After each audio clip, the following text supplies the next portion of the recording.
క్రీస్తునందు ప్రియమైనటువంటి వాళ్ళరా, మన ప్రభు అయిన యేసు క్రీస్తు వారి పేరిట మీకు అందరికీ నా హృదయపూర్వక వందనాలు తెలియపరుస్తూ ఉన్నాను. ఇంతవరకు పరిశుద్ధాత్మ దేవుడు మనతో మాట్లాడాడు, అనేకమైనటువంటి విషయాలను బయలుపరిచాడు.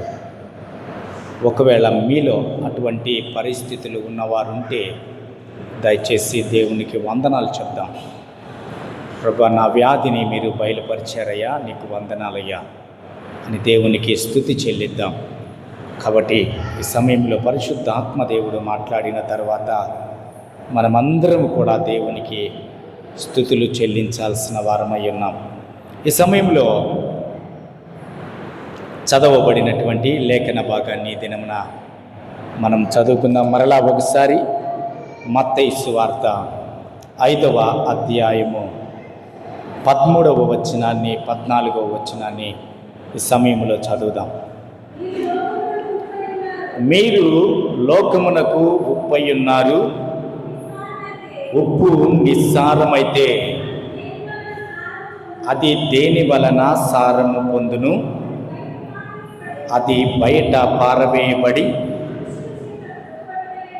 మనుష్యుల చేత త్రొక్కబడుటకే గాని మరి దేనికిని పనికిరాదు. మీరు లోకమునకు వెలుగయ్యున్నారు. కొండ మీద నుండి పట్టణము మరుగై ఉండనేరదు. ప్రార్థన చేసుకుందాం. ఈ సమయంలో కొద్ది నిమిషాలు ప్రార్థన చేసుకుందాం. మా ప్రియుడా, పరిశుద్ధుడా, కృపగలిగిన దేవా, మాట్లాడే దేవా, నీకే వందనాలు స్తోత్రము చెల్లిస్తున్నాం నాయన. ఈ సమయంలో మీ సన్నిధిని మేము ఆనందించడానికి దినమున మాకిచ్చిన మంచి శ్రేష్టమైన పరిస్థితిని బట్టి వందనాలు స్తోత్రము చెల్లిస్తున్నాం దేవా. మాతో మీరు మాట్లాడుతూనే ఉన్నారయ్యా. ప్రతి ఆదివారమున ఏదో రీతిగా మమ్మల్ని మీరు దర్శిస్తూనే ఉన్నారు ప్రభా. మీ స్వరమును మాకు వినిపిస్తూనే ఉన్నారయ్యా. అందుని బట్టి మీకు వందనాలు స్తోత్రము చెల్లిస్తున్నాం. ఈ ఆదివారమున ఆరాధనలో మీ కృపను, మీ సన్నిధిని మాకు తోడుగా పంపించండి దేవా. మాట్లాడబోతున్నటువంటి నా మాటలు మీరు కొట్టివేసి మీ మాటలు నా నోట్లో ఉంచండి దేవా. నా మాటలు నీ బిడ్డల్ని ఓదార్చలేవు, బలపరచలేవు దేవా. మీ మాటలు బలపరచగలవు. మీరు మాట్లాడితే మా జీవితాలు దేవా ఆశీర్వాదంలోకి ప్రవేశిస్తాయి. మీరు మాట్లాడితే మా జీవితాలు మీ యందు విశ్వాసం ఉంచగలుగుతాయి దేవా. మీరు మాట్లాడి నన్ను మరుగుపరిచి మీ నామానికి మహిమ తెచ్చుకోమని యేసుక్రీస్తు వారి పేరిట అడిగి వేడుకుంటున్నాను తండ్రి, ఆమేన్. క్రీస్తునందు ప్రియమైనటువంటి వారలరా, మన ప్రభు అయిన యేసుక్రీస్తు వారి పేరిట మీకందరికీ కూడా నా హృదయపూర్వక వందనాలు తెలియపరుస్తున్నాను. ప్రభు కృపను బట్టి ఈ దినమున ఆరాధనలో మనమందరము పాల్గొనగలిగాము అంటే అది దేవుడు ఇచ్చినటువంటి ఒక మంచి ఉపకారము, లేదా దేవుడు చేసిన ఉపకారము, లేదా దేవుడు మన పట్ల చూపించిన ప్రేమ. ఈ దినాన్ని చూడలేక అనేక మంది రాలిపోయారు. ఈ దినాన్ని చూడలేక అనేక మంది గతించిపోయారు. అయితే దేవుడు తన మితిలేని కృప ద్వారా, తన ప్రేమ ద్వారా ఈ దినమున దేవుడు మనల్ని ఈ రీతిగా సజీవులుగా నిలబెట్టాడు. అందును బట్టి దేవాతి దేవునికి వందనాలు తెలియపరుస్తూ ఉన్నాను. ఈ సమయంలో దయచేసి ఇంకా మీ సెల్ ఫోన్లు ఏమన్నా ఉంటే దయచేసి వాటిని వైబ్రేషన్లో కానీ సైలెంట్లో కానీ పెట్టండి. సెల్ ఫోన్లలో రెఫరెన్స్ మీరు చూడొద్దు దయచేసి. ఒకవేళ మీ దగ్గర ఈ వారం పొరపాటున బైబిల్ తీసుకొని రాకపోతే వచ్చే వారం తెచ్చుకోండి. మీ ప్రక్కన వారిని ఒకవేళ సహాయం అడిగి ఆ యొక్క రెఫరెన్స్ని కూడా మీరు నోట్ చేసుకోవాల్సిందిగా తెలియపరుస్తున్నాను. సెల్ ఫోన్లో ఎవరు కూడా ఆ వాక్యాన్ని చూడొద్దని తెలియపరుస్తూ ఉన్నాను. ఈ సమయంలో ప్రియమైన వాళ్ళరా, జ్ఞాపకం చేస్తూ ఉన్నాను. మనము చదవబడిన లేఖన భాగంలో 2 విషయాలను మనము చదువుకున్నాం. మీరు ఈ లోకమునకు ఉప్పై ఉన్నారు. ఉప్పు నిస్సారమైతే అది దేని వలన సారము పొందును? అది బయట పారవేయబడి మనుష్యుల చేత త్రొక్కబడుటకే గాని మరి దేనికి పనికిరాదు. మీరు లోకమునకు వెలుగై ఉన్నారు. జ్ఞాపకం చేస్తున్నాను ప్రియమైన వాళ్ళరా, ఈరోజు మనము ఒక చిన్న అంశము గురించి మనం మాట్లాడుకోబోతున్నాం. మీరు ఈ లోకమునకు ఉప్పు అయి ఉన్నారు. రెండవది, ఈ లోకమునకు మీరు వెలుగై ఉన్నారు. జ్ఞాపకం చేస్తున్నాను ప్రియమైన వాళ్ళరా, ఈరోజు పరిశుద్ధాత్మ దేవుడు ఈ వర్తమానము ద్వారా మనతో మాట్లాడబోతున్నాడు. అసలు ఉప్పుని క్రైస్తవ విశ్వాసీ జీవితానికి దేవుడు దాన్ని ఎందుకు జత చేశాడు, వెలుగును దేవుడు ఎందుకు జత చేశాడో ఈరోజు మనం తెలుసుకుందాం. ఉప్పులో ఉన్నటువంటి ప్రత్యేకమైనటువంటి గుణాలేంటో కూడా ఈ దినమున మనం తెలుసుకుందాం. ప్రియమైన వాళ్ళరా, ఈ ఉప్పు ఎలాంటిది అనంటే, ఇక్కడ శిష్యులతో దేవుడు మాట్లాడుతూ ఆయనను వెంబడిస్తున్నటువంటి వారితోటి ఏమని మాట్లాడుతున్నాడంటే, మీరు ఈ లోకానికి ఉప్పు అయి ఉన్నారు, మీరు ఈ లోకానికి వెలుగై ఉన్నారు అని తన శిష్యులతో మాట్లాడుతూ ఉన్నాడు. అయితే ప్రియమైన వాళ్ళరా, శిష్యులను ఉప్పుతో పోల్చాడు. అంటే ఉప్పుతో పోల్చడము అనంటే ఏదో తెలుసుకుందాం ఈరోజు. శిష్యులను మీరు ఈ లోకానికి వెలుగై ఉన్నారు అని దేవుడు మాట్లాడుతూ ఉన్నాడు. యేసుక్రీస్తు ప్రభువారు ఈ వెలుగు గురించి, ఉప్పు గురించి, ఈరోజు దాంట్లో ఉన్న ప్రత్యేకత ఏంటో ఈరోజు మనం తెలుసుకోబోతూ ఉన్నాం. అయితే ఈ సమయంలో ఈ ఉప్పును మనము అనేక పర్యాయాలు వాడుతూ ఉంటాం. అనేక పర్యాయాలు అంటే ఎప్పుడు కూడా ఉప్పు లేకుండా కూడా మనము ఏ కార్యాన్ని, అంటే ఏ ఒక పదార్థాన్ని మనము చేసుకోలేని పరిస్థితి. కూరల్లో వేసుకుంటాం, ఇంకా అనేకమైన వాటిల్లో రుచికరంగా ఉండడం కోసంగా ఈ ఉప్పుని మనము నేటి దినాల్లో వాడుతూ ఉంటాం. నేటి దినాల్లోనే కాదు, కానీ ప్రతి మానవుడు, ప్రతి దేశంలో, ప్రతి ప్రజ, నాగరికత తెలిసినటువంటి ప్రతి వ్యక్తి కూడా ఈ ఉప్పుని వాడుతూ ఉంటాడు. అయితే ఈ సమయంలో ఈ ఉప్పు పదార్థాలు నిల్వ చేయడానికి ఉపయోగపడతాయి. మొదటిగా ఉప్పు పదార్థాలు నిల్వ చేయడానికి ఉపయోగపడతాయి. ఈ ఉప్పు ఆహారానికి రుచినిస్తుందంట, రెండవ విషయము. మూడవది, ఈ ఉప్పు సారముదంట, ఈ ఉప్పు సారము కలిగినదంట. నాలుగవది, ఇది శక్తినిచ్చేదంట ఉప్పు. ఐదవది, బైబిల్ గ్రంథములో ఈ ఉప్పును ఎజ్రా గ్రంథములో దేనితో పోలుస్తున్నాడంటే నమ్మకత్వానికి పోలుస్తూ ఉన్నాడు. ఎజ్రా గ్రంథములో నమ్మకత్వానికి పోలుస్తున్నాడు ఉప్పుని. అయితే ప్రియమైన వారలారా, మార్కు సువార్త 9వ అధ్యాయము 50వ వచనములో ఏమని వ్రాయబడిందంటే, ఈ ఉప్పును సమాధానానికి సంకేతముగా వ్రాయబడి ఉన్నది. జ్ఞాపకం చేస్తున్నాను, మీకు మరలా తెలియపరుస్తూ ఉన్నాను. ఒకవేళ మీలో ఎవరైనా నోట్ చేసుకుంటూ ఉంటే వారికి ఈ విషయాలు మరలా రిపీట్ చేస్తూ ఉన్నాను నేను. పదార్థాలు నిల్వ చేయడానికి ఉప్పును వాడుతూ ఉంటారు. ఆహారమునకు, అంటే మనము చేసుకునేటువంటి ఆహార పదార్థాలకు రుచినివ్వడానికి ఈ ఉప్పును మనము ఉపయోగిస్తాం. ఈ ఉప్పు సారము కలిగినదంట, ఈ ఉప్పు శక్తినిచ్చేదంట, ఈ ఉప్పు నమ్మకత్వానికి సూచనగా ఉందంట, ఉప్పు సమాధానానికి సంకేతముగా ఉందంట. జ్ఞాపకం చేస్తున్నాను ప్రియమైన వాళ్ళరా, ఈ సమయంలో పరిశుద్ధాత్మ దేవుని సన్నిధిలో కొన్ని సత్యాలు మనము తెలుసుకోబోతూ ఉన్నాం. జ్ఞాపకం చేస్తున్నాను, ఈ సమయంలో ప్రియమైన వాళ్ళరా, ఆయన శిష్యులతో ప్రభువు మాట్లాడుతూ ఈ ఉప్పు గురించి తెలియపరుస్తున్నాడు. అంటే ఈ ఉప్పుకు ఉన్నటువంటి మంచి లక్షణాలు ఏవైతే ఉన్నాయో, మీరు నన్ను వెంబడిస్తూ ఉన్నప్పుడు మీలో కూడా ఇటువంటి లక్షణాలు కలిగి ఉండాలి అని యేసుక్రీస్తు ప్రభువారు తన శిష్యులతో మాట్లాడుతూ ఉన్నాడు. అర్థం చేసుకోవాలి వాక్యాన్ని మీరు. కాబట్టి ప్రియమైన వాళ్ళరా, ఈ ఉప్పు గురించి పాత నిబంధన గ్రంథములో కూడా దేవుడు ఏమని సెలవిస్తూ ఉన్నాడంటే, యాజకులు అర్పణలు, బలులు అర్పించేటప్పుడు, నైవేద్యము అర్పించేటప్పుడు లేవి కాండములో కూడా ఒక మాట వ్రాయబడి ఉన్నది. లేవి కాండము 2వ అధ్యాయము 13వ వచనాన్ని మీలో ఎవరన్నా ఒకవేళ తీస్తే చూద్దాం. లేవి కాండము 13వ అధ్యాయము 2వ అధ్యాయము 13వ వచనాన్ని చదువుదాం. లేవి కాండము 2వ అధ్యాయం 13వ వచనం చదవండి.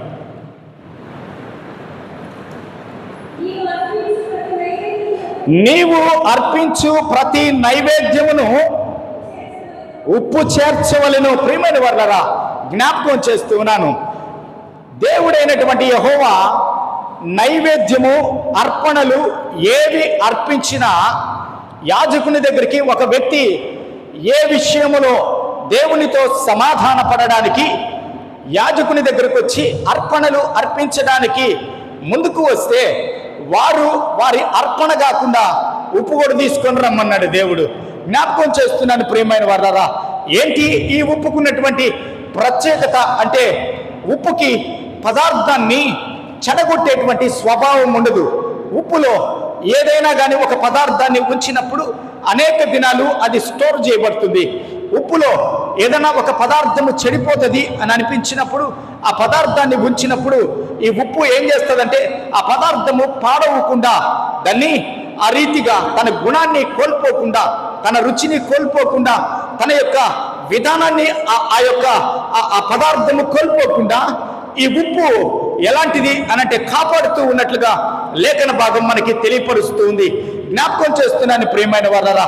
అయితే ఈ సమయంలో మోషేతో దేవుడు మాట్లాడుతూ ఈ మాటను యాజకులకు, ప్రజలకు తెలియపరచమన్నాడు. లేవికాండములో యాజకులతో చెప్పమన్నాడు. ఎందుకంటే దేవుడు డైరెక్ట్గా మోషేతో మాట్లాడాడు, మోషే యాజకులతో మాట్లాడారు, యాజకులు ప్రజలతో మాట్లాడారు.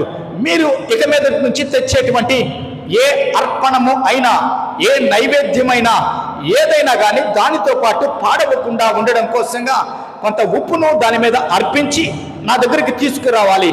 దేవుడు పాడైపోయిన వాటిని స్వీకరించేవాడు కాదు. కాబట్టి ఒకవేళ వాళ్ళ అర్పణ కొంచెము లేట్ అయినప్పుడు, ఒకవేళ ఈ పదార్థము వల్ల, ఉప్పు వల్ల ఈ పదార్థము చెడిపోకుండా ఉండడం కోసంగా దేవుడు వారికి తప్పకుండా ఈ ఆజ్ఞను మోషే ద్వారా అందించినట్లుగా లేఖన భాగం మనకి తెలియపరుస్తూ ఉంది. ప్రియమైన వారలారా, ఉప్పులో ఉన్నటువంటి గుణాలు మీకు నేను తెలియపరిచాను. దాదాపుగా ఉప్పులో చాలా గుణాలు ఈ దినమున మీకు నేను తెలియపరిచాను. అర్పణలే కాదు కానీ, దేవునికి నైవేద్యమే కాదు కానీ, దాదాపుగా 7 విషయాలు ఈ ఉప్పుకి గుణాలు ఉన్నాయి అని నేను మీకు తెలియపరిచాను. అయితే ఈ ఉప్పుకి ఇంకొక గుణాన్ని కూడా మనము చూద్దాం. ఈ ఉప్పులో ఉన్న గుణము మరి ఒకటి ఏంటంటే, 2వ రాజుల గ్రంథములో ఒక మాట వ్రాయబడి ఉన్నది. 2వ రాజుల గ్రంథము 2వ అధ్యాయము, 2వ రాజుల గ్రంథము 2వ అధ్యాయము 21వ వచనములో వ్రాయబడింది మాట. చూద్దాం, చదువుదాం.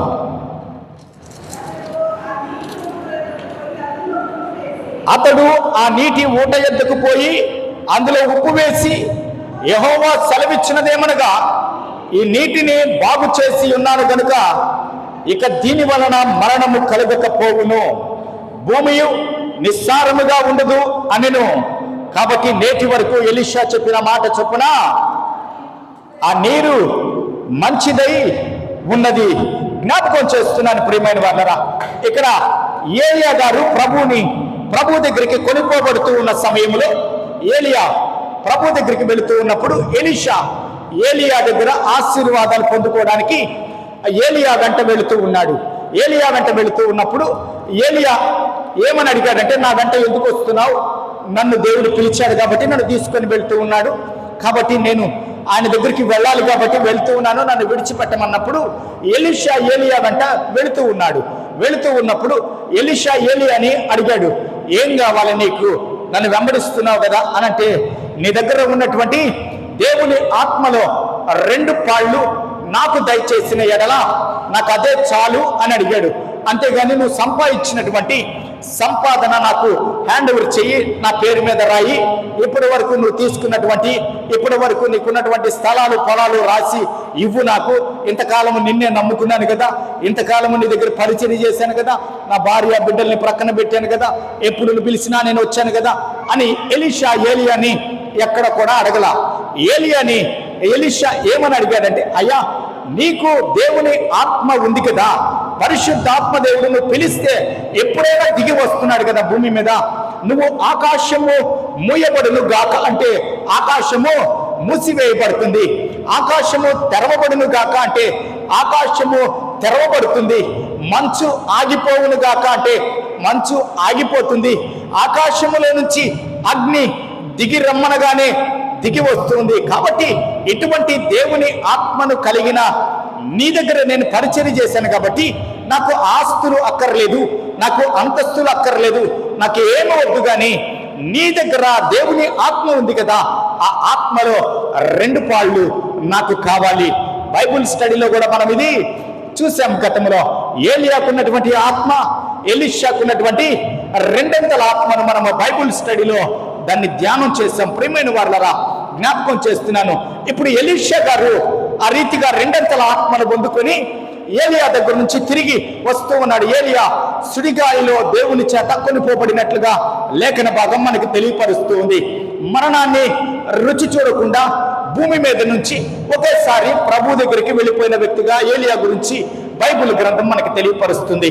ఇప్పుడు ఎలీషాకి 2 ఆత్మ వచ్చింది. ఇప్పుడు 2 ఆత్మ వచ్చిన తర్వాత ఎలీషా ఈ ప్రాంతము గుండా ప్రయాణము చేస్తూ వస్తూ ఉన్నాడు. ఏ ప్రాంతము అదనంటే ఎరికో అనేటువంటి ఈ ప్రాంతము గుండా బయటికి వస్తున్నాడు. తను ఉండాల్సినటువంటి ప్రాంతానికి ప్రయాణం చేస్తూ వెళుతూ ఉన్నాడు. వెళుతూ ఉండగానే వెంటనే అక్కడ ఆ పట్టణం ఉన్నటువంటి చోటు చాలా రమ్యమైనదంట, మంచి పట్టణం అంట. చక్కగా పంటలు పండుతాయంట పట్టణంలో, చక్కని వాతావరణం ఉందట, చక్కని పరిస్థితులు కూడా ప్రస్తుతానికి ఆ పట్టణంలో ఉన్నాయి. కానీ ఆ పట్టణంలో ఒకటే లోపం ఉందంట. ఆ లోపం ఏంటి అనంటే నీరు. ఆ పట్టణంలో త్రాగడానికి నీరు లేదంట. నీరు లేకపోతే వెంటనే ఈ పట్టణస్థులు ఏలియాని గమనించారు, ఎలీషా గారిని గమనించారు. ఎలీషా గారి దగ్గరికి వచ్చారు. ఎలీషా గారి దగ్గరికి వచ్చిన తర్వాత, అయ్యా ఈ పట్టణము చాలా మంచి పట్టణము, ఈ పట్టణంలో మంచి వాతావరణం ఉంది, ఈ పట్టణంలో చక్కని పంటలు పండుతూ ఉన్నాయి, ఈ పట్టణంలో చక్కని ఫలవృక్షాలు ఉన్నాయి, ఈ పట్టణం అంతా చూడడానికి చాలా రమ్యముగా ఉంది, కానీ మేము తాగడానికి నీళ్లు లేవయ్యా. ఈ ప్రాంతంలో మేము ఎక్కడ నీళ్లు తవ్వినా కానీ, లేదా మేమెక్కడ కూడా నీటి కొరకు ప్రయత్నం చేసినా కానీ ఈ నీరు ఎలా ఉన్నాయంటే పాడైపోయిన స్థితిలో ఉన్నాయి. ఈ నీరు తాగడానికి పనికి రావట్లేదు. మాకు ఇంకా ఏ పనికైనా నీరు పనికి వస్తుంది, కానీ మేము త్రాగలేకపోతున్నాం ఈ ప్రాంతంలో. దయచేసి మమ్మల్ని జ్ఞాపకం చేసుకోమని ఎలీషా ప్రవక్త దగ్గరికి ఆ పట్టణస్థులు వచ్చి మాట్లాడుతూ ఉన్నారు. మాట్లాడగానే ఆయన అంటున్నాడు, ఏమన్నాడంటే అక్కడ ఏ అద్భుతము చేయాలన్నా కానీ ఎలీషా గారు తన చెయ్యిని కూడా పెట్టలేదు. అక్కడ ఏమని చెప్తున్నాడంటే, మీ దగ్గర ఉప్పు ఉంటే తీసుకురమ్మన్నాడు. చదువుదామా ఆ లేఖన భాగాన్ని? అంతటా ఆ పట్టణపు వారు 19వ వచనం చదువుదాం. అంతటా ఆ పట్టణపు వారు, ఈ పట్టణమున్న చోటు రమ్యమైనదని మా ఏలిన వాడవైన నీకు కనబడుచున్నది, కానీ నీళ్లు మంచివి కావు, అందుచేత భూమి నిస్సారమై ఉన్నది అని ఎలీషాతో అనగా, అతడు కొత్త పాత్రలో ఉప్పు వేసి నా యొద్దకు తీసుకుని రండని వారితో చెప్పెను. వారు దాన్ని తీసుకుని రాగా అతడు ఆ నీటి ఊట యొద్దకు పోయి అందులో ఉప్పు వేసి, యెహోవా సెలవిచ్చినదేమనగా, ఈ నీటిని నేను బాగు చేసి ఉన్నాను గనుక ఇక దీని వలన మరణము కలుగక పోవును, భూమి నిస్సారముగా ఉండదు అనెను. కాబట్టి నేటి వరకు ఎలీషా చెప్పిన మాట చొప్పున నీరు మంచిదై ఉన్నది. నేటి వరకు అనంటే దాని అర్థం ఏంటంటే ఇప్పటి వరకు కూడా, లేదా ఈ గ్రంథములో ఈ మాట వ్రాయబడి ఉన్నప్పటి వరకు కూడా అని మనం అర్థం చేసుకోవాలి. ప్రియమైన వారలారా, జ్ఞాపకం చేస్తున్నాను, ఉప్పులో ఎలాంటి శక్తిని దేవుడు దాచి ఉంచాడో జ్ఞాపకం చేస్తున్నాను. మరణకరమైనటువంటి నీరు వారు తాగకుండా, పాడైపోయిన నీరు వారు తాగకుండా ఉప్పు ద్వారా ఆ నీటి ఊట దగ్గరికి ఎలీషా ప్రవక్త ఉప్పును తీసుకొని వెళ్ళి వేశాడు. వేసిన వెంటనే ఆ నీరు ఏమైపోయిందండి? నీరు మంచి నీరుగా మార్చబడింది. జ్ఞాపకం చేస్తూ ఉన్నాను ప్రియమైన వారలా, నీరు చెడిపోయింది, భూమి చెడిపోయింది, పట్టణం అయితే మంచిది, కానీ ఆ నీటి దగ్గర ఏమైపోయింది? ఆ నీరు మరణకరమైన నీరంట. నీరు తాగితే వ్యాధులు వస్తున్నాయంట, నీరు తాగితే రోగాలు వస్తున్నాయంట. ఆ నీటిని పంటలకు పెడితే పంటలు పండాల్సిన స్థితిలో పండట్లేదంట. కొన్ని భూములైతే ఆ నీటి వల్ల పాడైపోయినట్లుగా లేఖన భాగం మనకి తెలియపరుస్తుంది. జ్ఞాపకం చేస్తూ ఉన్నాను ప్రియమైన వాళ్ళరా, దేవుడు ఈ ఉప్పుకి బైబిల్ గ్రంథంలో అనేక రెఫరెన్సుల ద్వారా దేవుడు చాలా ప్రయారిటీ ఇచ్చాడు. అందుకే యేసుక్రీస్తు ప్రభు వారు ఉప్పు గురించి మాట్లాడుతూ తన శిష్యులతో ఈ మాట మాట్లాడుతున్నాడు. ఏమన్నాడంటే, మీరు ఈ లోకానికి ఉప్పై ఉన్నారు. అర్థం చేసుకోవాలి, ఈ లోకానికి మీరు ఉప్పై ఉన్నారు అనంటే దాని అర్థం ఏంటో తెలుసా? ఈ లోకానికి మీరు ఎలాంటి పరిస్థితుల్లో ఈ లోకం ఉన్నదో మీకు తెలుసు. అంధకార క్రియలు కలిగినటువంటి ఈ లోకము గురించి తెలుసు. పాడైపోయిన జీవితాల గురించి మీకు తెలుసు. ఆ పునాదులతో సహా పాడైపోయిన కుటుంబాల గురించి మీకు తెలుసు. కాబట్టి ఈ లోకములో అన్యాయస్తులున్నారని, దుర్మార్గులున్నారని, హత్యలు చేసేవారున్నారని, హత్యలు చేసేవారిని ప్రేరేపించేవారున్నారని, బై నేచర్ బై బర్తే చిన్న బిడ్డల ద్వారా కూడా అటువంటి పనులు చేయించేవారున్నారని మీకు తెలుసు. కాబట్టి ఇప్పుడు నేను ఏం చేయబోతున్నానంటే, అర్పణలో నేను ఏమి స్వీకరించాను? ఉప్పును స్వీకరించాను కదా. మరణకరమైనటువంటి నీటిలో ఉప్పును వేసినప్పుడు అవి మధురమైన నీరుగా నేను మార్చాను కదా. ఇప్పుడు ఉప్పు లేదు, ఉప్పులాగా ఈ లోకానికి మిమ్మల్ని నేను ప్రజెంట్ చేస్తున్నాను అంటున్నాడు దేవుడు. ఉప్పులాగా ఇప్పుడు మిమ్మల్ని నేను ప్రజెంట్ చేస్తున్నాను. ఒకవేళ ఈ లోకములో ఎవడైనా మరణకరమైన వ్యాధితో బాధపడుతూ ఉంటే వారి దగ్గరికి వెళ్ళి యేసుక్రీస్తు నామమున ఈ మరణకరమైన వ్యాధి లయమవునగాక అని మీరు ప్రార్థన చేసినప్పుడు ఏమవుతుంది?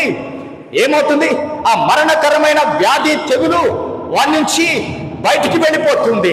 ఒకవేళ పాడైపోయినటువంటి ఈ లోకములకి మీరు ప్రవేశించి సత్యవాక్యాన్ని చేతపట్టుకొని దేవుని మాటలు మీరు ప్రకటించిన ఎడల పాడైపోయినటువంటి వారి జీవితాలు బాగు చేయబడతాయి.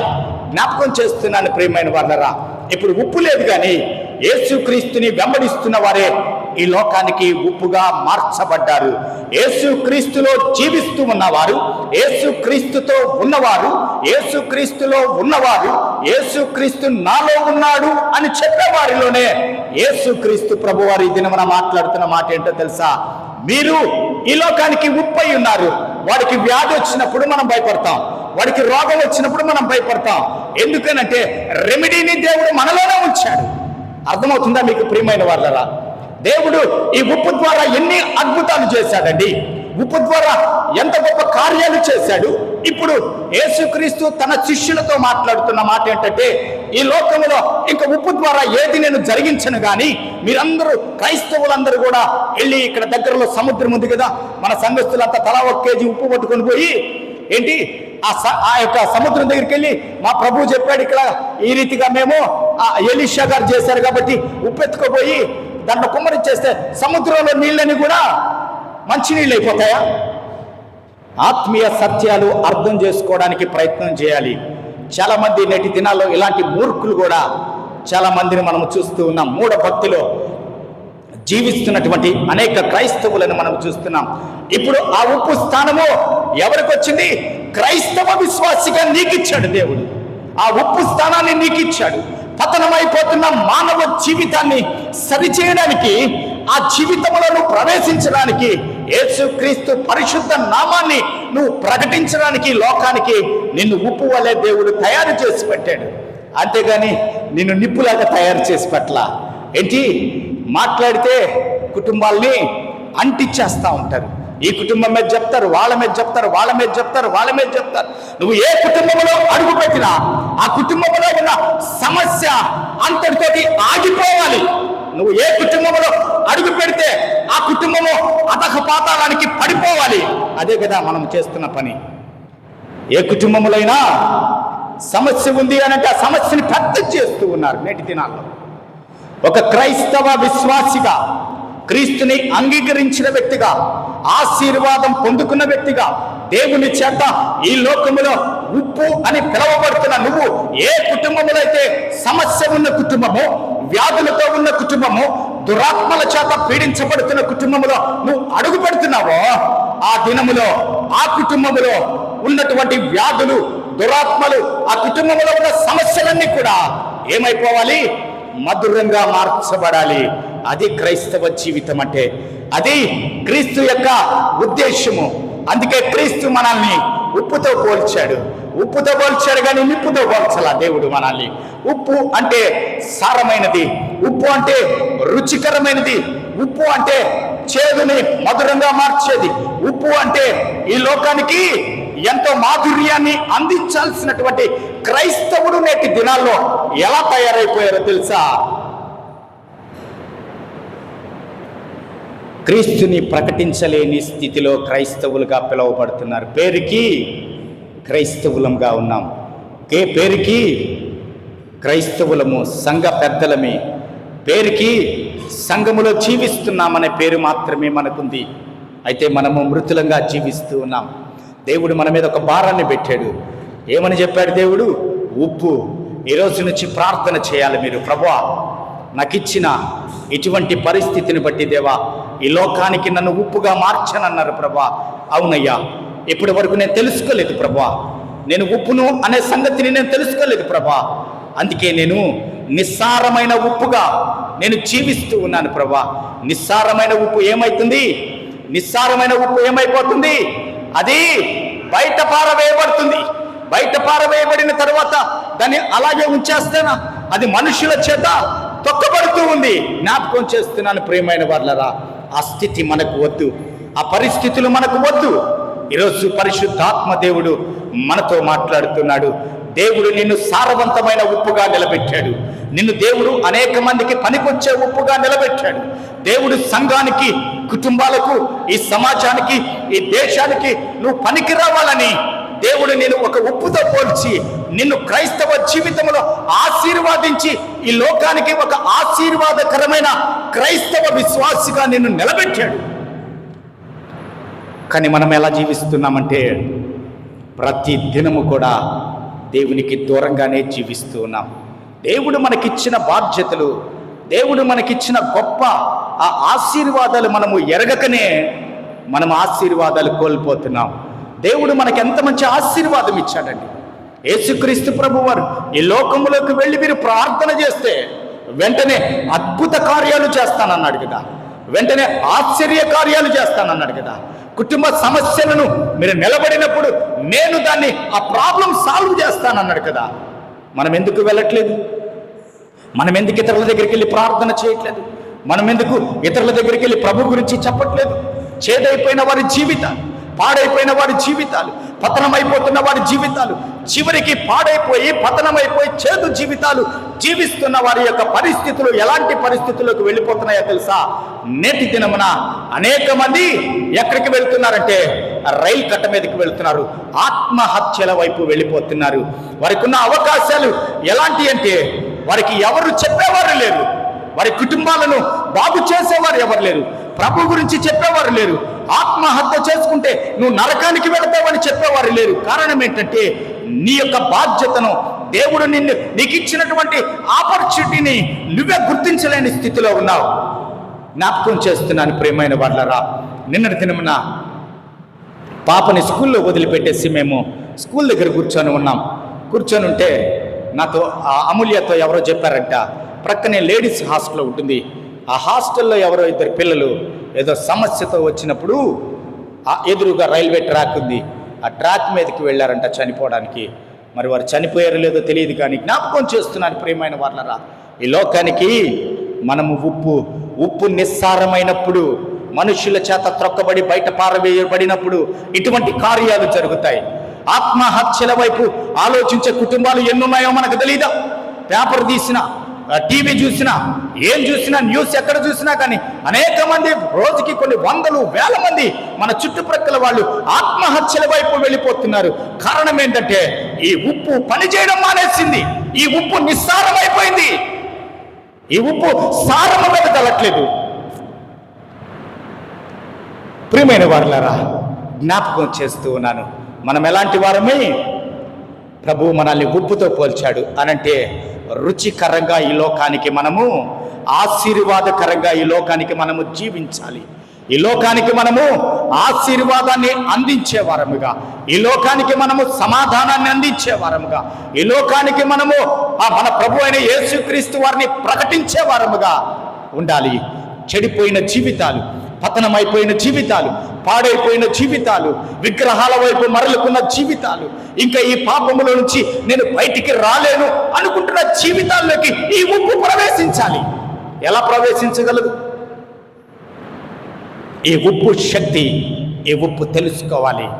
అందుకే యేసుక్రీస్తు ప్రభువారు ఆయన మరణానికి అప్పగించబడే ముందుగా శిష్యులతో మాట్లాడుతున్న మాట ఏంటో తెలుసా? అని చెప్తున్న మాట, మీరు ఈ లోకానికి ఉప్పు అయ్యున్నారు, దిక్సూచి. మీరు ఈ లోకానికి మీరే దిక్కు. కాబట్టి అంధకారములో ఉన్న ఈ లోకానికి నా వెలుగును మీరు చూపించాలి. అంధకారములో ఉన్న ఈ లోకానికి నా సత్యాన్ని మీ ద్వారా చూపించాలి. అంధకారములో ఉన్న ఈ లోకానికి నా పరిశుద్ధత ఏంటో మిమ్మల్ని చూస్తే తెలియాలి. అంధకారములో ఉన్న ఈ లోకానికి నా ప్రేమ ఏంటో మీరు చూపించాలి. అంధకారములో ఉన్నటువంటి ఈ లోకానికి నా కనికరం ఎలాంటిదో మీరు పరిచయం చేయాలి. అంధకారములో ఉన్న ఈ లోకానికి నా కృప ఎలాంటిదో మీరు తెలియచెప్పాలి. అవి వదిలేసి ఆరాధనకు వస్తున్నాం, మాటలు దేవుని వింటున్నాం, చక్కగా నోట్ చేసుకుంటున్నాం, ఇంటికి వెళ్ళిపోతున్నాం, అయిపోయింది. మరలా గురువారమున బైబుల్ స్టడీ అని అంటే ఎవరు కూడా ఆరాధనలో అడుగు పెట్టట్లా, చర్చి వైపు చూడం. స్త్రీల మీటింగ్ అంటే చర్చి వైపు చూడం. జ్ఞాపకం చేస్తున్నాను ప్రియమైన వాళ్ళరా, మరలా తెలియపరుస్తూ ఉన్నాను. ఇక మీదట నేను వచ్చే ప్రతి గురువారము బైబుల్ స్టడీ మందిరములోనే జరుగుతుంది. నేను వచ్చేటువంటి ప్రతి గురువారము 2, 3, 4 గురువారాలు బైబుల్ స్టడీ చర్చిలోనే జరుగుతుంది. అర్థం చేసుకోండి, బైబిల్ గురించి తెలుసుకోండి. బైబిల్ సత్యాలు అనేకులకు ప్రకటించాలంటే ముందు నువ్వు తెలుసుకోవాలి. ఆ గ్రంథము ఎలా వ్రాయబడిందో, ఎవరి చేత వ్రాయబడిందో, ఆ గ్రంథ రచయిత ఎవరో, ఆ గ్రంథ కాలము ఎలాంటిదో, గ్రంథము రాసిన పరిస్థితులు ఎలాంటివో, ఆ గ్రంథము సత్యమా అసత్యమా, కల్పన నిజమా, దానికి చరిత్ర ఉందా, నువ్వు తెలుసుకోవాలంటే బైబిల్ స్టడీకి రా. బైబిల్ స్టడీలో మనము బైబిల్ని స్టడీ చేస్తున్నాం, తెలుసుకుంటున్నాం. మీకు సాయంత్రము 6 గంటలకి ఇక్కడ ఆరాధన ప్రారంభించబడుతుంది. 7 నుంచి 7:45 వరకు 45 నిమిషాలు బైబిల్ స్టడీ నేను తీసుకోబోతున్నాను. రేపు గురువారమున నేను రాబోతున్నాను. ప్రియమైన వాళ్ళరా, జ్ఞాపకం చేస్తున్నాను, మీలో ఎంతమందికి ఆసక్తి ఉందో బైబిల్ గురించి నేను తెలుసుకోవాలనుకుంటున్నాను. మీరు చెప్పాల్సిన అవసరం లేదు, కానీ అనేక మందికి మీరు ఏదో ప్రకటించమని నేను చెప్పట్లేదు, కానీ మీరన్నా ఆ సత్యాన్ని తెలుసుకోవాలని నా ఉద్దేశము. మీరన్నా ఆ సత్యాన్ని తెలుసుకోవాలని నా ప్రభు యొక్క ఉద్దేశము. కాలము సమీపమయ్యున్నది. అక్కడక్కడ దేవుని రాకడకు సంబంధించినటువంటి సూచనలు జరుగుతూ ఉన్నాయి. ఇంకెప్పుడు తెలుసుకుంటారు మీరు? 66 పుస్తకాల గురించి ఎప్పుడు తెలుసుకుంటారు మీరు? ఒక గ్రంథాన్ని మనము చేతబట్టుకొని దాన్ని స్టడీ చేయడానికి దాదాపుగా 4 నుంచి 5 వారాల సమయం పడుతుంది. ఆ గ్రంథము రాసినప్పుడు పరిస్థితులు ఎలాంటివి, ఆ గ్రంథము ఎప్పుడు రాయబడింది, ఏ కాలంలో రాయబడిందో తెలుసుకోవాలంటే 4 క్లాసులు లేదా 5 క్లాసులకి మీరు అటెండ్ అయితే తెలుసుకోగలరు. లేవి కాండము పూర్తి చేశాం మేము. అయితే ప్రియమైన వాళ్ళరా, మీలో ఈరోజు ప్రభు యొక్క చిత్తాన్ని తెలుసుకొని ఎవరైతే లోబడుతున్నారో గురువారం బైబిల్ స్టడీకి మందిరంలో కూర్చోండి. లేకపోతే దేవుని సన్నిధిలో మీరు ఇంకా ఏమి తెలుసుకోవడానికి అవకాశం ఉండదు. కాబట్టి ఈ సమయంలో బైబిల్ స్టడీకి కూడా నేను రాబోతున్నాను. మీరు రండి, చక్కగా దేవుని యొక్క సందేశాన్ని మనము వర్ణించుకుందాం, వివరించుకుందాం, మనకున్న సందేహాలను తీర్చుకుందాం. కాబట్టి ఈ సందేహముతో ఈ లోకములో మనము జీవించకూడదు. ఈ సందేహం ఉంటే మనము బోధించలేము. సందేహాలు ఈ గ్రంథం గురించి మనకే ఉన్నాయనుకోండి, మనం ఎవరికి బోధించగలం? ఈ సందేహాలు మనలో లేకపోతే మనం అనేకులకు తెలియచెప్పగలము. జ్ఞాపకం చేస్తున్నాను ప్రియమైన వాళ్ళరా, ఈ సమయంలో ప్రభు వారు అంటున్నాడు, ఈ లోకానికి ఉప్పు ఎవరు అనంటే క్రైస్తవ సంఘమే. క్రైస్తవ సంఘములో ఎవరున్నారు? సభ్యులు ఉన్నారు. సభ్యులంటే ఎవరు? మనుషులు. మనుషులంటే ఎవరు? మీరే. ఈ లోకానికి ఉప్పు ఎవరు? ఈ ప్రాంతానికంతా ఉప్పు ఎవరు? ఈ క్రైస్తవ సంఘము. ఈ ప్రాంతానికంతా మీరు ఎలా జీవించాలంటే రుచికరంగా, ఆశీర్వాదకరంగా, అనేకులకు చేదైన వారి జీవితాలు బాగు చేయడానికి యేసు క్రీస్తు ప్రభు వారిని, ఆ మధురమైన క్రీస్తుని మీరు ప్రకటించేవారుగా ఉండాలని ప్రభు సెలవిస్తూ ఉన్నాడు. జ్ఞాపకం చేస్తూ ఉన్నాను ప్రియమైన వాళ్ళరా, సమయం అయిపోతుంది కాబట్టి నేను ముందుకు వెళ్తూ ఉన్నాను. అయితే ఈ సమయంలో ఆ 2వ మాటను మనము చూద్దాం. మరి కొద్ది నిమిషాల్లో ఆ 2వ మాటను కూడా మీకు నేను పరిచయం చేసి ముగించబోతూ ఉన్నాను. వెలుగు. మీరు ఈ లోకానికి ఎలాంటి వారంట? వెలుగు వారంట. మీరు ఈ లోకానికి వెలుగైన వారంట. దేవుడు వెలుగు కలుగును గాక అనగా వెలుగు కలిగింది ఆదికాండములో కదా. ఆదికాండము 1వ అధ్యాయము 15-16 వచనములో వెలుగు కమ్మనగానే వెలుగు కలిగింది. అయితే ప్రియమైన వాళ్ళరా, పగలును ఏలడానికి ఒక జ్యోతిని చేశాడు, రాత్రిని ఏలడానికి ఇంకొక జ్యోతిని చేశాడు. కాబట్టి ఆ వెలుగులో మనము ప్రకాశిస్తూ ఉన్నాం. జ్ఞాపకం చేస్తూ ఉన్నాను ప్రియమైన వాళ్ళరా. అయితే మత్తయి సువార్త 5వ అధ్యాయము 16వ వచనములో ఒక మాట వ్రాయబడి ఉన్నది. మత్తయి సువార్త 5వ అధ్యాయము 16వ వచనములో ఒకసారి చూద్దాం. మనుష్యులు మీ సత్క్రియలను చూసి పరలోకమందున మీ తండ్రిని మహిమపరచునట్లు వారి ఎదుట మీ వెలుగును ప్రకాశింపనీయుడి. జ్ఞాపకం చేసుకోండి ప్రియమైన వాళ్ళరా, మీరు ఈ లోకానికి వెలుగు. అవునా? ప్రభువారు చెప్తున్నాడు, మీరు ఉప్పు అయి ఉన్నారు, వెలుగై ఉన్నారు. కాబట్టి ఉప్పు ఎలాగా సారవంతంగా జీవించాలో క్రైస్తవ విశ్వాసి సారవంతంగా జీవించాలని మనం తెలుసుకున్నాం. అయితే ఈ లోకానికి వెలుగు అనేటువంటి మాటను కూడా దేవుడు మనకి ఆపాదించినట్లుగా మనం చూస్తూ ఉన్నాం. అయితే ఇక్కడ మత్తయి సువార్త 5వ అధ్యాయం 16వ వచనంలో ఈ మాట కనబడుతూ ఉంది. మనుష్యులు మీ సత్క్రియలను చూచి పరలోకమందున్న మీ తండ్రిని మహిమపరచునట్లు వారి ఎదుట మీ వెలుగును ప్రకాశింపనీయుడి. అయితే మీకు ఒక వెలుగును నేను ఇచ్చాను కదా, ఆ వెలుగు ఎలాంటిది అనంటే, మీరు వెలగాలి అనంటే మీలో ఏముండాలి? సత్క్రియలు ఉండాలి. మీలో ఏముండాలి? సత్క్రియలు లేకుండా మీరు వెలగలేరు. సత్క్రియలు అంటే మంచి క్రియలు. కాబట్టి మంచి క్రియలు లేకుండా మీరు వెలగలేరు. కాబట్టి మీరు వెలుగుతూ ఉన్నారు. కాబట్టి ఇప్పుడు వెలుగుతున్న మీలో మంచి క్రియలు కనబడాలి. మీరు వెలుగుతున్నట్లుగా కనబడాలి ఈ లోకానికి అనంటే, మీరు క్రైస్తవులుగా ఉన్నారు అని ఈ లోకం తెలుసుకోవాలి అనంటే మీ క్రియలను బట్టి వారు అర్థం చేసుకోగలరు. జ్ఞాపకం చేస్తున్నాను ప్రియమైన వాళ్ళరా, సత్క్రియలు ఎలాంటివో చూద్దాం. ఈ సమయంలో సత్క్రియలు చేసి తన వెలుగును లోకానికి ప్రచురించినటువంటి ఒక సహోదరిని మనం చూడబోతున్నాం. అపోస్తలుల కార్యముల గ్రంథము 9వ అధ్యాయము. అపోస్తల కార్యముల గ్రంథము 9వ అధ్యాయము ఈ సమయంలో చూద్దాం.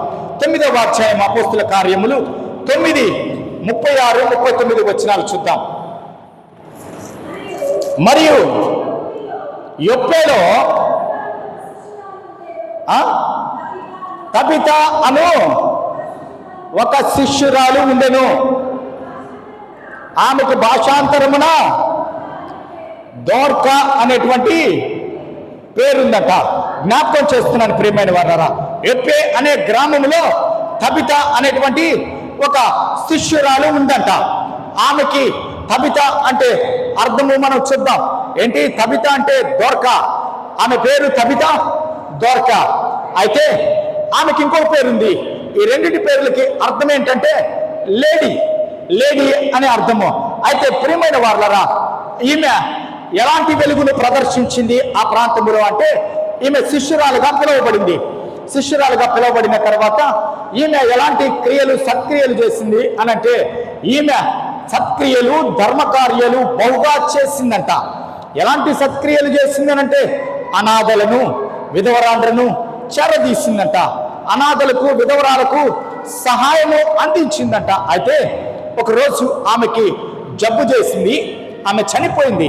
జబ్బు చేసి చనిపోతే ఆమెకి ఆ బైబిల్ గ్రంథంలో వ్రాయబడిన మాట ఏంటంటే, ఆమె దగ్గర కూర్చొని ఏడుస్తున్న వారి కుటుంబస్తులుగా చూపబడలేదు. అక్కడ ఆమె దగ్గర ఎవరైతే సహాయాన్ని పొందుకున్నారో, ఎవరైతే ఆమె దగ్గర ఆమె యొక్క సహాయాన్ని అందుకున్నారో వారందరూ కూడా అనాథులు, వృద్ధులు, విధవరాండ్రు ఆ ప్రాంతంలో కూర్చొని ఆమె కొరకు ఏడుస్తూ ఉన్నారంట. అయితే సత్క్రియలు చేసి ఆమె చనిపోయిన తర్వాత పేతురు ఆ ప్రాంతంలో దగ్గరగా ఉన్నప్పుడు పిలిపించబడ్డాడు. పేతురు వచ్చి తబితాని ముట్టగానే తబిత లేచి కూర్చుందండి. ప్రియమైన వర్లరా, జ్ఞాపకం చేస్తూ ఉన్నాను. ఏమని చెప్తున్నాడు పరిశుద్ధాత్మ దేవుడు అనంటే, ఈ దిక్కులేని వారికి, విధవరాండ్రకి ఈమె బట్టలు ఇచ్చేదంట. ప్రతిరోజు ఈమె టైలర్ అంట. ఏమేం చేసింది?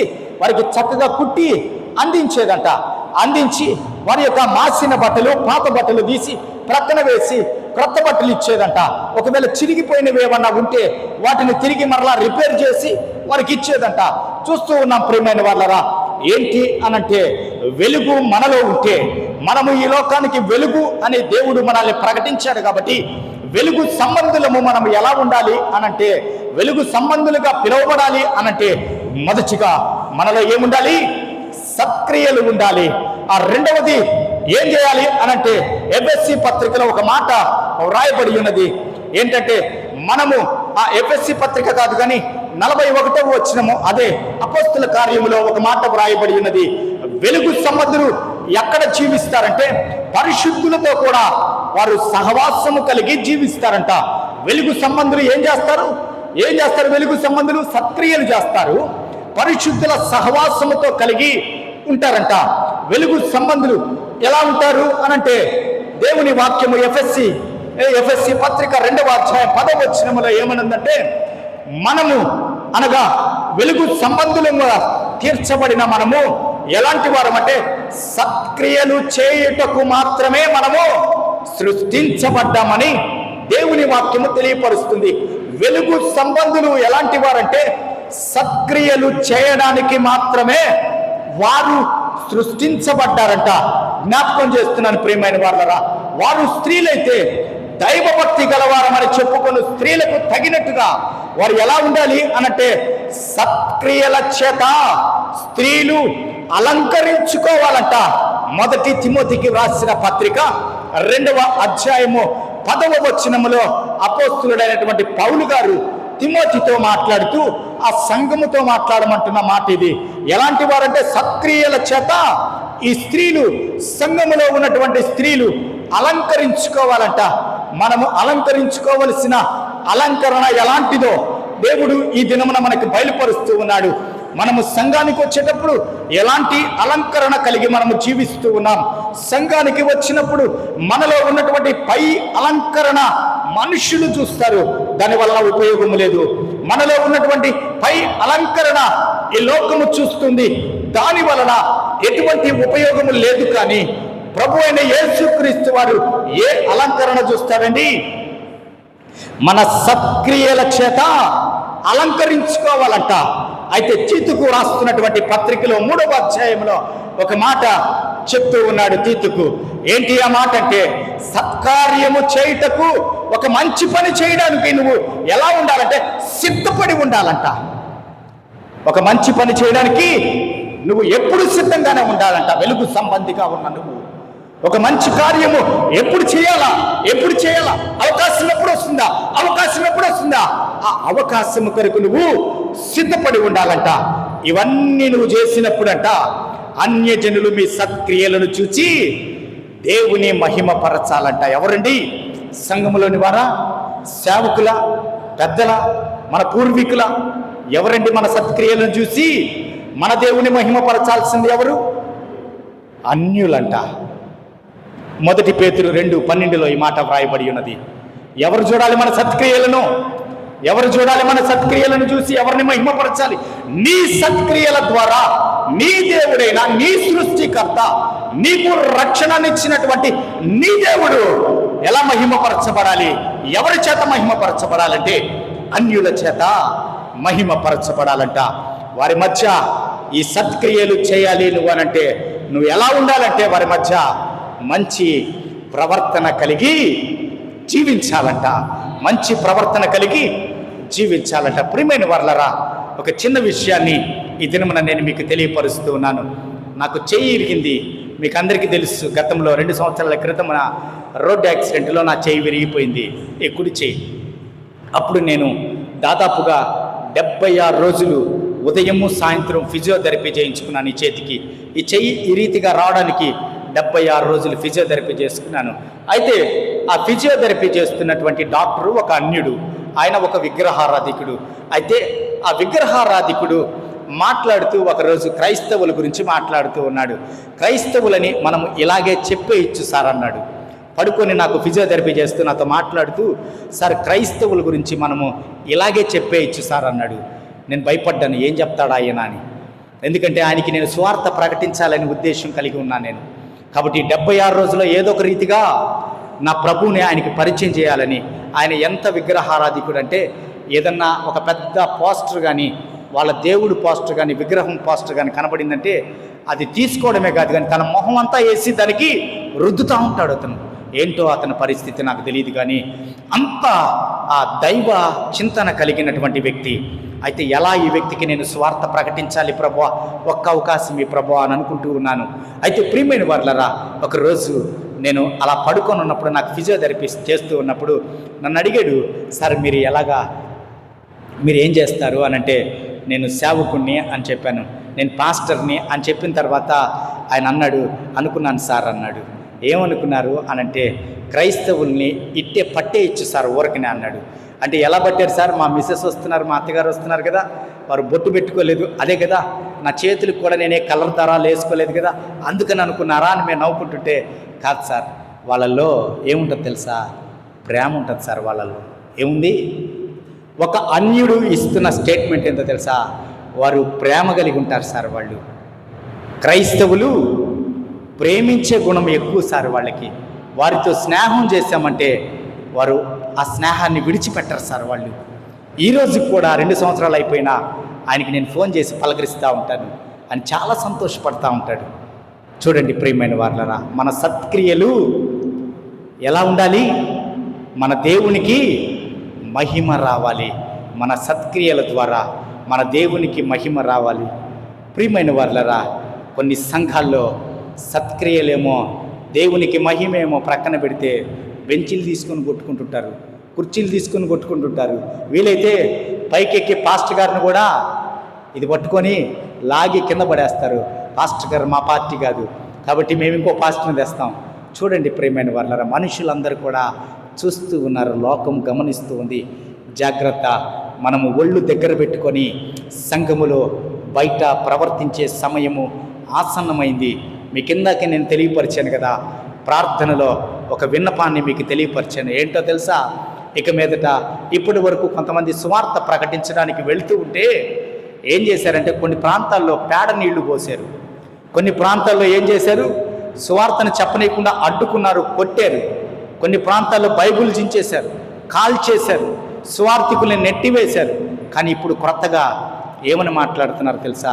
సువార్త చెప్పడానికి ఎంతమంది అయితే మా దగ్గరికి వస్తారో, మా ప్రాంతాలకు వస్తారో, వారందరికీ గుండ్లు చేసేసి పంపిస్తాం, అంటే అవమానించి పంపిస్తాం అని మాట్లాడుతున్నారు.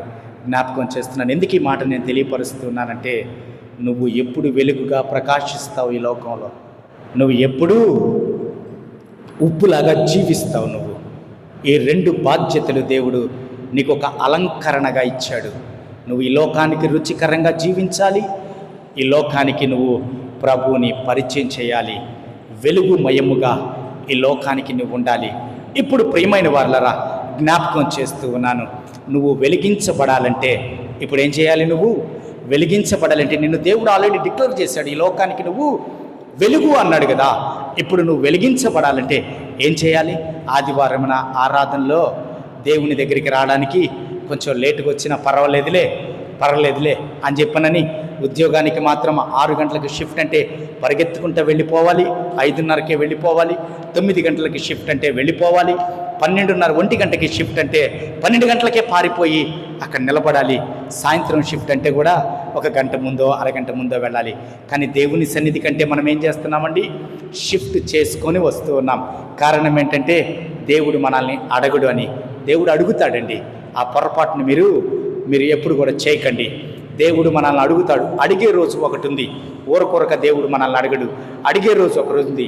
ఆ రోజున చేతులు కట్టుకొని నిలబడే పరిస్థితి నీకు ఉండకూడదనే ఇంతమంది సేవకుల చేత ఆయన సత్య సువార్తను నీకు ప్రకటిస్తూ ఉన్నాడంటే దాని అర్థం ఏంటంటే, నువ్వు ఈ లోకంలోనే సరిచేయబడాలి. నువ్వు వెలుగుగా నిత్యము వెలిగించబడాలంటే నీలో కొన్ని గుణాలు కావాలి. దీపము వెలిగించబడాలంటే ఏం కావాలండి? దీపము వెలిగించబడాలి. నిత్యము దీపము వెలిగించబడాలంటే ఏం కావాలి? నూనె కావాలి. నూనె పరిశుద్ధాత్మకు సాదృశ్యంగా కనబడుతుంది. ఈ లోకములో నువ్వు జ్యోతి వలె వెలిగించబడాలి. ఈ లోకానికి వెలుగుగా నువ్వు ఉండాలి అనంటే నువ్వేమయ్యాలి? నువ్వు ఎప్పుడు నిత్యము వెలిగించబడాలంటే పరిశుద్ధాత్మ సహవాసము నీతో ఉండాలి. పరిశుద్ధాత్మ దేవుడు నీలో ఉండాలి. నువ్వు సంఘ సహవాసములో ఉండాలి. పరిశుద్ధాత్మ దేవుడు ఎప్పుడు నీలో ఉంటాడు అనంటే, పరిశుద్ధాత్మ దేవుడు ఎప్పుడు నీతో ఉంటాడంటే, పరిశుద్ధాత్మ దేవుడు ఎప్పుడు నిన్ను నడిపిస్తాడంటే, పరిశుద్ధాత్మ దేవుడు ఎప్పుడు నిన్ను ఈ లోకానికి పరిచయం చేస్తాడు అనంటే నువ్వు అర్థం చేసుకోవాల్సింది ఏంటంటే, ప్రార్థన చేయాలి, సహవాసములో ఉండాలి, వాక్యాన్ని చదవాలి. దేవునికి సమయాన్ని నువ్వు వెచ్చించగలిగితే జ్ఞాపకం చేస్తున్నాను ప్రియమైన వారలారా. ప్రార్థన చేయాలి, వాక్యాన్ని చదవాలి, సంఘ సహవాసములో నువ్వు ఉన్నట్లయితే నువ్వు వెలిగించబడతావు. నిత్యము దేవునితో, దేవుని సన్నిధిలో నువ్వు వెలిగించబడాలంటే ఈ మూడు నీ జీవితానికి అవసరము. జ్ఞాపకం చేస్తూ ఉన్నాను. మత్తయి సువార్తలో ఒక మాటను మీకు నేను తెలియపరిచి వాక్యాన్ని ముగించబోతున్నాను. ప్రియమైన వారలారా, 25వ అధ్యాయములో మనకి వారు కనబడుతున్నారు. ఎవరండి? వెలిగించబడిన వారు, వెలుగు ఆరిపోయిన వారు ఇద్దరు కనబడుతున్నారు మత్తయి సువార్తలో. చూద్దాం వారి ఇరువురు గురించి ఈ సమయంలో చూసి వాక్యాన్ని మనం ముగించుకోబోతున్నాం. 5 మంది బుద్ధి కలిగిన కన్యకలు కనబడుతున్నారు, 5 మంది బుద్ధి లేని కన్యకలు కనబడుతున్నారు. మనకి మత్తయి సువార్త 1వ అధ్యాయంలో చూద్దాం. ప్రియమైన వారలారా, మొదటి వచనం నుంచి చదువుదాం. పరలోక రాజ్యము తమ దివిటీలు పట్టుకొని పెండ్లి కుమారుని ఎదుర్కొనుటకు బయలుదేరిన 10 మంది కన్యకలను పోలి ఉన్నది. వీరిలో 5గురు బుద్ధి లేని వారు, 5గురు బుద్ధి కలిగిన వారు. బుద్ధి లేని వారు తమ దివిటీలు పట్టుకొని తమతో కూడా నూనె తీసుకొని పోలేదు. బుద్ధి కలివారు తమ దివిటీలతో కూడా సిద్ధెలలో నూనె తీసుకొని పోయి పెండ్లి కుమారుడు ఆలస్యము చేయగా వారందరూ కునికి నిద్రించుచుండిరి. రాత్రి వేళ ఇదిగో పెండ్లి కుమారుడు, అతనిని ఎదుర్కొన రండి అను కేక వినబడెను. అప్పుడు ఆ కన్యకలందరూ లేచి తమ దివిటీలను చక్కపరిచిరి. గాని బుద్ధి లేని ఆ కన్యకలు, మా దివిటీలు ఆరిపోవచ్చున్నది కనుక మీ నూనెలో కొంచెము మా కీయుడని బుద్ధి గలవారిని అడిగిరి. అందుకు బుద్ధి గల కన్యకలు, మాకును మీకును ఇది చాలదేమో, మీరు అమ్మవారి యొద్దకు పోయి కొనుక్కోనని చెప్పెను. వారు కొనబోచుండగా పెండ్లి కుమారుడు వచ్చెను. అప్పుడు సిద్ధపడి ఉన్నవారు అతనితో కూడా పెండ్లి విందుకు లోపలికి పోయి అంతటా తలుపు వేయబడెను. ఆ తరువాత తక్కిన కన్యకలు వచ్చి, అయ్యా అయ్యా మాకు తలుపు తీయడమని అడుగగా అతడు, మిమ్ము నేను ఎరగను అని మీతో నిశ్చయముగా చెప్పుచున్నానని ఆ దినమైనను ఆ గడి అయినను మీకు తెలియదు గనుక మెలకువగా ఉండి జ్ఞాపకం చేస్తూ ఉన్నాను. ప్రియమైన వారలారా, వెలుగు నిత్యము నీలో ప్రకాశిస్తూ ఉండాలి. ఇక్కడ 5 మందిని మనము చూస్తున్నాం. వెలుగును నిత్యము కలిగి జీవిస్తున్న వారు, వెలుగు నిత్యము కలిగి జీవించలేని వారు. ఇద్దరు కలిసి పెండ్లి కుమారుని ఎదుర్కోవడానికి వచ్చారు. ఇద్దరు కలిసి తమ సిద్ధులను సిద్ధపరుచుకున్నారు. ఇద్దరు కలిసి నిద్రపోయారు. ఇద్దరు కలిసి పెండ్లి కుమారుని స్వరాన్ని విన్నారు. ఇద్దరు కలిసి ఆ పెండ్లి కుమారుని ఎదుర్కోవడానికి సిద్ధపడ్డారు. కానీ ఎదుర్కోవడానికి వెళ్ళిన వారు ఎవరు అనంటే 5 మందే. జ్ఞాపకం చేస్తున్నాను ప్రియమైన వారలారా, ఈ 5 మంది పెండ్లి కుమారుని స్వరాన్ని వినగలిగారు అనంటే ఈ 5 మంది కూడా పరిశుద్ధాత్మలో నిత్యము ఆనందిస్తూ ఉన్నారు. ఈ 5 మంది కూడా పరిశుద్ధాత్మ దేవునితో నిత్యము సంబంధము కలిగి ఉన్నారు. ఈ పరిశుద్ధాత్మ దేవుని యొక్క సందేశాన్ని నిత్యము వారు వింటూనే ఉన్నారు. నిత్యము దేవునితో వారికి సంబంధము కలిగి జీవిస్తూనే ఉన్నారు. వారు వెలుగుతూ ఉన్నారు, వెలిగించబడుతూ ఉన్నారు. వారు ఈ లోకములో అనేకమైన కార్యాలు చేస్తూ ఉన్నా కానీ దేవునితో సంబంధాన్ని వారు ఎక్కడా కోల్పోయినట్లుగా లేఖన భాగం మనకి తెలియపరచట్లేదు. జ్ఞాపకం చేస్తున్నాను ప్రియమైన వారలారా, ఇంకా ఒకవేళ నీలో దేవుడు ఇచ్చినటువంటి ఈ ఆత్మను నిర్లక్ష్యం చేస్తూ ఉంటే, ఒకవేళ ఇంకా ఉప్పు గురించి, వెలుగు గురించి, దేవుడు నీకు ఇచ్చినటువంటి ఆధిక్యత గురించి నువ్వు మర్చిపోయి ఉంటే, ఈ దినము నుంచి నేను ఈ లోకానికి ఒక ఉప్పులాగా రుచికరంగా జీవించాలి. అంధకారములో విన్న ఈ లోకానికి మీ వెలుగును నేను ప్రకటించాలి. మీ వెలుగును నేను ప్రకటిస్తూ ఆ వెలుగులో నిత్యము నేను వెలిగించబడుతూ అనేక మందిని ఆ వెలుగు అయినటువంటి క్రీస్తు వైపు నడిపిస్తూ ఆ వెలుగును నేను కోల్పోకుండా ప్రకాశిస్తూ ఆ వెలుగులో నేను నా దేవుణ్ణి ఎదుర్కోవడానికి మేఘారూఢుడై రాబోతున్నటువంటి ఆకాశములో నుంచి ఈ 2వ రాకడలో ఈ భూమి మీదకి రాబోతున్నటువంటి ఆ నజరేయుడైన యేసుక్రీస్తు వారిని నేను ఎదుర్కోవాలని సిద్ధము కలిగి జీవించాల్సినటువంటి క్రైస్తవుడుగా నేటి దినాల్లో ఈ క్రైస్తవులు జీవించాల్సినటువంటి పరిస్థితి నెలకొనింది. జ్ఞాపకం చేస్తున్నాను ప్రియమైన వారలారా, ఒకవేళ ఈరోజే ఆ సమయం రాబోతుందేమో, ఒకవేళ ఈ రాత్రే ఆ గడియ రాబోతుందేమో, ఒకవేళ ఈ క్షణమే పెళ్లి కుమారుని సమయము ఆసన్నమవుతుందేమో మనల్ని మనం పరిశీలన చేసుకోవాలి. ఎలాంటి ప్రవర్తన కలిగి జీవిస్తున్నాం, ఎలాంటి క్రియలు కలిగి జీవిస్తున్నామో, ఎలాంటి వారముగా సంఘములో జీవిస్తున్నాం, సొసైటీలో జీవిస్తున్నామో ఒకసారి మనల్ని మనం పరిశీలన చేసుకుందాం. ప్రభు అంటున్నాడు, ఆయనకి ఏ భేదము లేదు. ప్రతి క్రైస్తవునితో మాట్లాడుతున్నటువంటి, ప్రతి విశ్వాసితో, ప్రతి క్రైస్తవ సంఘ సభ్యుడితో ఆయన మాట్లాడుతున్న మాట ఏంటో తెలుసా? మీరు ఈ లోకానికి ఉప్పు, మీరు ఈ లోకానికి వెలుగై ఉన్నారు. కాబట్టి వెలుగు, ఉప్పు మీరుగా ఉన్నారు. లోకములో చీకటి ఉంది. మీరు ఎక్కడైతే అడుగు పెడతారో ఆ ప్రాంతము సారవంతముగా మార్చబడుతుంది, ఆ ప్రాంతము ఆశీర్వాదకరంగా మార్చబడుతుంది, ఆ ప్రాంతము వెలుగుమయంగా మార్చబడుతుంది. కాబట్టి ఈ ఉప్పు వెలుగు కలిగిన మీరు అనేకులను ఆకర్షించి మీరు కూడా ఆయన యొక్క రెండవ రాకడలో ఆ స్వరాన్ని ఆలకించగలిగినటువంటి ఆ పరిశుద్ధతను కలిగి జీవించాలని పరిశుద్ధాత్మ దేవుడు ఈ దినమున క్రైస్తవ సంఘముతో, మన సంఘముతో ఆయన మాట్లాడుతూ ఉన్నాడు. వాక్యాన్ని ముగించబోతున్నాను. ప్రియమైన వారలారా, చెడిపోయిన ఈ లోకానికి ఒక దిక్సూచి నీవే. ఎందుకంటే ఆయన ఈ లోకానికి తిరిగి రాబోతున్నాడు.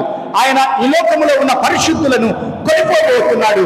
ఆయన ఈ లోకములో ఉన్నటువంటి నీతిమంతులను వెంటబెట్టుకొని వెళ్ళబోతూ ఉన్నాడు.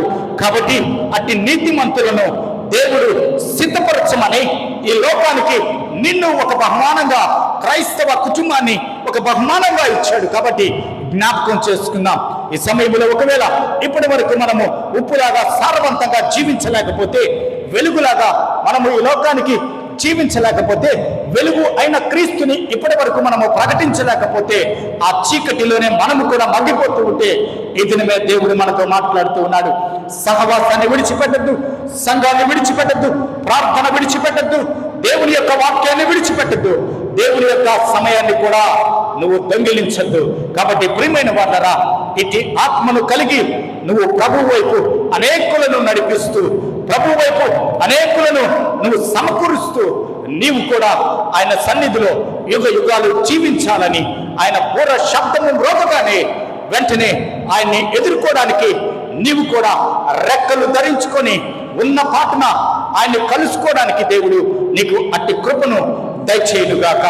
సంఘములతో ఆత్మ చెప్పుచున్న మాట చెవి గలవాడు వినుగాక. ప్రార్థన చేసుకుందాం ఈ సమయంలో. మహాగణుడా, మహోన్నతుడా, పరిశుద్ధుడా, కృపామయుడ, దయామయుడ, నీకే వందనాలు, స్తోత్రము చెల్లిస్తున్నాం. ఈ లోకానికి నాయన మమ్మల్ని ఉప్పుగా, వెలుగుగా మీరు పరిచయం చేస్తారు దేవా. ఈ లోకము నిస్సారమైన స్థితిలో జీవిస్తున్నప్పుడు, అంధకార స్థితిలో ఈ లోకము జీవిస్తున్నప్పుడు, గాఢాంధకారపు లోయలో ఈ లోకము జీవిస్తూ ఉన్నప్పుడు దేవా, ఒక క్రైస్తవుడిగా మాకిచ్చిన బాధ్యతను, ఒక సంఘముగా మాకిచ్చిన బాధ్యతను మేము నెరవేర్చడానికి, అదే రీతిగా దేవా మా సాక్ష్యాన్ని, అయా నా తండ్రి నాయన, అయా మా సారాన్ని మేము కోల్పోకుండా, మా వెలుగును కోల్పోకుండా అనేకులను తండ్రి నాయన మీ వైపు నడిపించడానికి కృప చూపించండి. విత్తబడిన వర్తమానము ద్వారా అనేక మందితో మీరు మాట్లాడినందుకు వందనాలు, స్తోత్రమయ్యా. ఇంకా మీకు లోబడిన వారు ఉంటే దేవా, ఇంకా మీ వాక్యానికి విధేయత చూపించలేని వారు ఉంటే అట్టి వారితో మీరు మాట్లాడండి దేవా. మీ సన్నిధికి వేగిరమే ఆసక్తిగా నీ బిడ్డలు రావడానికి కృప చూపించమని తండ్రి నన్ను వాడుకున్నందుకు మీకే వందనాలు, స్తోత్రము చెల్లిస్తున్నాం.